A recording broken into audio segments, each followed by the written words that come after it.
Assalamualaikum warahmatullahi wabarakatuh.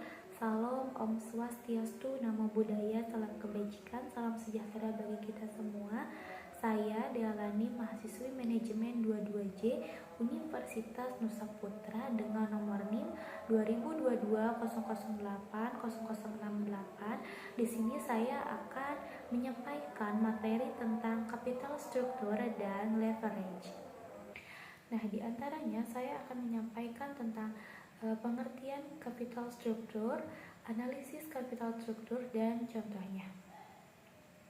Nah, capital structure atau struktur modal adalah jumlah utang dan ekuitas yang digunakan oleh perusahaan untuk membiayai aktivitas operasional dan pembelian aset perusahaan.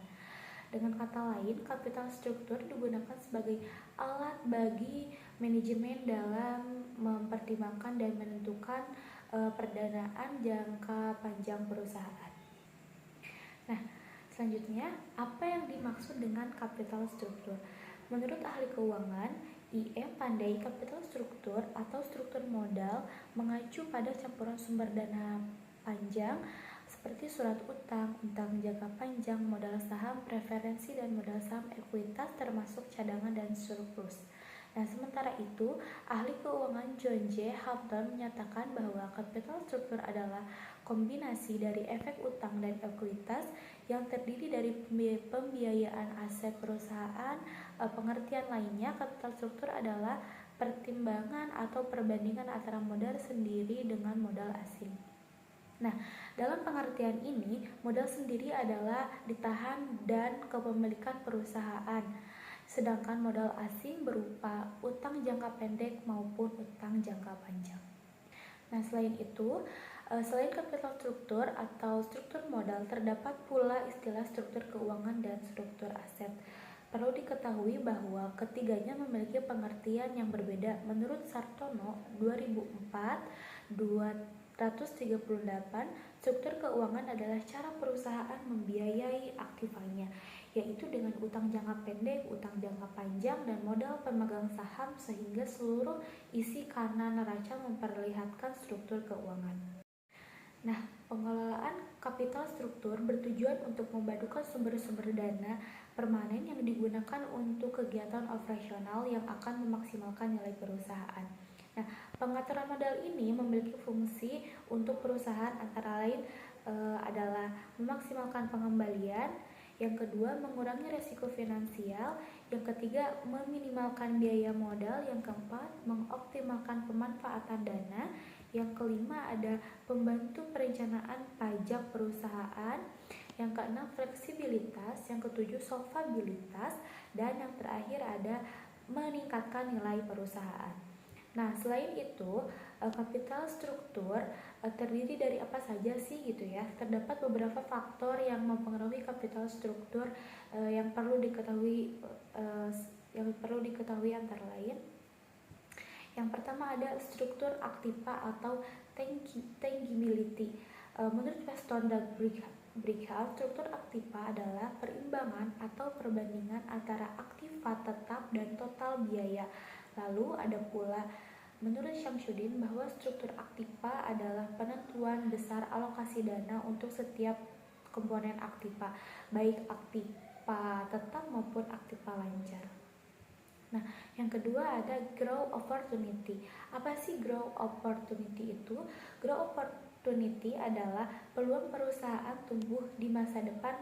Namun, menurut Kartini dan Arianto 2008, grow opportunity adalah perubahan total aktiva yang memiliki perusahaan memiliki kesempatan untuk melakukan investasi pada hal-hal menguntungkan.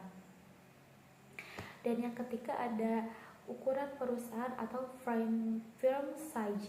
Nah, perusahaan besar cenderung melakukan diversifikasi atau keanekaragaman produk serta menentukan lokasi untuk mendapatkan keuntungan banyak. Dan yang keempat ada profitabilitas. Perusahaan dengan profit yang tinggi umumnya memiliki dana internal lebih banyak. Artinya perusahaan memiliki utang lebih rendah karena dana internal yang cukup. Hal ini mempengaruhi penataan modal. Dan yang terakhir ada risiko bisnis. Nah, faktor ini dapat menjadi salah satu alasan perusahaan mengalami kesulitan untuk pendanaan eksternal yang akan memberikan pengaruh negatif kepada penggunaan aset atau dana perusahaan. Nah, setelah tadi kita mengenal capital structure dan selanjutnya kita di sini akan mengenal leverage. Di sini kita akan membahas tentang pengertian leverage, jenis leverage dan contohnya. Nah, yang pertama-tama, leverage adalah cara lain yang merujuk pada utang di dalam dunia bisnis. Leverage sering dikaitkan dengan pinjaman modal untuk membiayai pembelian peralatan dan aset lainnya. Nah, tak jarang para pembisnis lebih condong menggunakan leverage dibandingkan ekuitas untuk pembelian aset. Bila kita seorang pembisnis dan berutang untuk membeli kebutuhan bisnis, maka kegiatan tersebut disebut menggunakan leverage. Nah, leverage adalah istilah yang sering digunakan dalam konteks pembahasan investasi dan lingkungan bisnis. Nah, adapun pengertian leverage yang lain yaitu meminjam modal untuk keperluan pengembangan bisnis. Mengapa demikian? Hal ini karena tujuan dari meminjam pinjaman modal tersebut akan memperoleh keuntungan bisnis atau ROI, yaitu Return of Investment, yang maksimal. Nah, leverage ratio adalah perbandingan antara jumlah utang dan perusahaan dengan total aset. Leverage ratio adalah kemampuan suatu perusahaan dalam memenuhi kewajiban utangnya dengan jumlah aset yang dimilikinya. Nah, bagaimana suatu perusahaan dikatakan mempunyai nilai leverage yang tinggi? Suatu perusahaan mempunyai nilai leverage yang tinggi bila total aset yang dimiliki perusahaan tersebut lebih sedikit dibandingkan dengan jumlah aset kreditornya. Nah, maka dari itu penggunaan leverage ratio akan dapat terlihat perusahaan sedang sehat atau tidak dapat dilihat. Nah, bila leverage ratio semakin besar, maka akan semakin tinggi risiko gagal bayar ke kreditor. Nah, dan selanjutnya di sini ada jenis-jenis leverage. Yang pertama ada leverage keuangan atau financial leverage. Nah, merupakan suatu modal yang digunakan MK atau manajemen keuangan untuk memaksimalkan return dari pembeli saham ekuitas. Nah, modal perusahaan sendiri dari beberapa jenis seperti ekuitas, simpanan publik, preferensi, surat utang dan lainnya. Diharapkan manajemen keuangan berhati-hati dalam memilih sekuritas untuk mengatur dana tersebut. Yang kedua di sini ada leverage operasi atau operating leverage. Leverage operasi ini dapat menunjukkan kemampuan suatu perusahaan dalam memanfaatkan biaya operasi tetap. Hal ini agar dapat meningkatkan pengaruh perubahan penjualan atas laba operasi bisnis. Dan yang ketiga ada leverage gabungan yaitu combined leverage. Nah, combined leverage ini adalah pinjaman modal yang nilai keuntungannya tinggi karena terdapat biaya tetap. Modal atau dana yang tercakup di dalamnya adalah biaya keuangan yang sifatnya pasif dan biaya operasional tetap. Nah, keseluruhan dari biaya ini akan mampu memberikan manfaat dan resiko leverage dengan jumlah yang tepat untuk perusahaan kompetitif. Biasanya memilih tingkat combined leverage yang nilainya tinggi, sedangkan perusahaan konservatif lebih memilih nilai leverage minim. Nah, tentu saja leverage memiliki manfaat, yaitu menghitung leverage memang sangat dibutuhkan dan perlu dilakukan oleh suatu perusahaan. Perhitungan ini memiliki beberapa manfaat yang akan dirasakan perusahaan dan direktur. Nah, menurut Kasmir ada beberapa manfaat leverage yang didapatkan ketika menggunakan leverage ratio, seperti dapat menilai dan melihat keuangan perusahaan untuk memenuhi kewajiban yang bersifat tetap, misalnya membayar angsuran pinjaman dan bunga dari pihak kreditor. Yang kedua, mengetahui kedudukan perusahaan atas kewajiban ke pihak kreditor dan menilai besarnya pengaruh utang terhadap pengelola aset. Dan manfaat yang keempat, dapat melihat besaran nilai aset perusahaan yang dibiayai oleh utang. Dan yang kelima, melihat dan mengukur seberapa besar porsi dan modal yang dijadikan jaminan utang jangka panjang oleh perusahaan. Nah, selanjutnya ada kesimpulan capital structure dan leverage.